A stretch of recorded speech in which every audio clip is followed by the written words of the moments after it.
मनोज जरांगे पाटील हे पुण्यामध्ये दाखल झालेत। कात्रज चौकामध्ये जरांगेंचं जंगी स्वागत करण्यात आलंय। मराठा आरक्षणाच्या मागणीसाठी पुण्यामध्ये आज जनजागृती आणि शांतता रॅलीचं आयोजन करण्यात आलेलं आहे। यासाठी आता मोठ्या संख्येने मराठा बांधव उपस्थित आहेत। आपण या दृश्यांच्या माध्यमातून पाहू शकतो सारसबाग चौकातून जनजागृती आणि शांतता रॅलीला सुरुवात होणार आहे। छत्रपती संभाजी महाराजांच्या पुतळ्याला अभिवादन करून सांगता सभा डेक्कन परिसरामध्ये होणार आहे।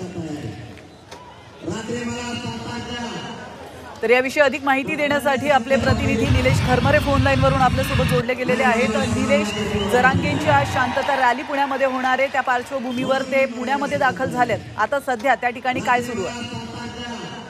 खरं तर प्रत्येक मनोज जरांगेंची जी शांतता रॅली आहे ती सारसबाग चौकातून होणार होती, मात्र आता त्या सभेची रॅलीचं रूपांतर हे कात्रज चौकातच झालंय असं म्हणता येईल। कारण तर कात्रज चौकातूनच मोठ्या प्रमाणात गर्दी जमायला सुरुवात झालेली आहे। या ठिकाणी आता कात्रजमध्ये जेसीपींची उधळण करत मनोज जरांगेंचं या ठिकाणी स्वागत करण्यात आलेलं आहे। तर या सभेमध्ये मनोज जरांगे काय बोलतात त्याकडे सर्वांचं लक्ष लागेलच, पण आता या ठिकाणी पावसाला सुरुवात झालेली आहे। मात्र मराठा समाजाचा उत्साह मोठ्या प्रमाणात या ठिकाणी पाहायला मिळतोय। लाखोच्या संख्येने पुणे जिल्ह्यातील मराठे आहेत ते या ठिकाणी दाखल झालेले आहेत। आणि आता ही जी मनोज जरांगेंची शांतता जी रॅली आहे ते आता कात्रजच्या दिशेने सारसबागच्या दिशेने निघालेली आहे, हळूहळू पुढे येत आहे।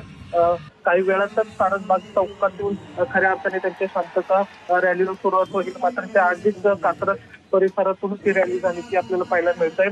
विशेष करून या रॅलीमध्ये जरांगेंचं मुख्यमंत्री भावी मुख्यमंत्री असल्याचे फ्लेक्स आपल्याला पाहायला मिळाले आहेत। तर काही ठिकाणी राष्ट्रवादी शरद पवार पक्षाचे जे काही स्वराज्य यात्रेचे जे फ्लेक्स होते ते फाडण्यात आल्याचं चित्र पाहायला मिळत आहे। एकूण जर पाहिलं तर या जनसमूहामध्ये मोठा प्रचंड उत्साह आहे। एवढंच नाही तर जरांगे पाटील यांनी आता कात्रजच्या काही नेत्यांना कात्रजचा घाट दाखवल्याशिवाय सोडणार नाही असंही वक्तव्य केलेलं आहे।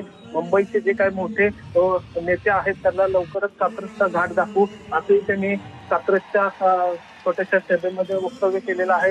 आणि आता जर पाहिलं तर पाऊस जरी असला तरी या सभेमध्ये मोठ्या प्रमाणात उत्साह पाहायला मिळतोय। प्राची, नक्कीच धन्यवाद निलेश, तुम्ही दिलेल्या महत्त्वपूर्ण माहितीबद्दल। आपण पाहतो मनोज जरांगे पाटील पुण्यामध्ये दाखल झालेले आहेत। कात्रज चौकामध्ये जरांगेंचं जंगी स्वागत करण्यात आलं आहे आणि सारस बागेऐवजी आता कात्रज मधूनच या रॅलीला देखील सुरुवात झाली आहे।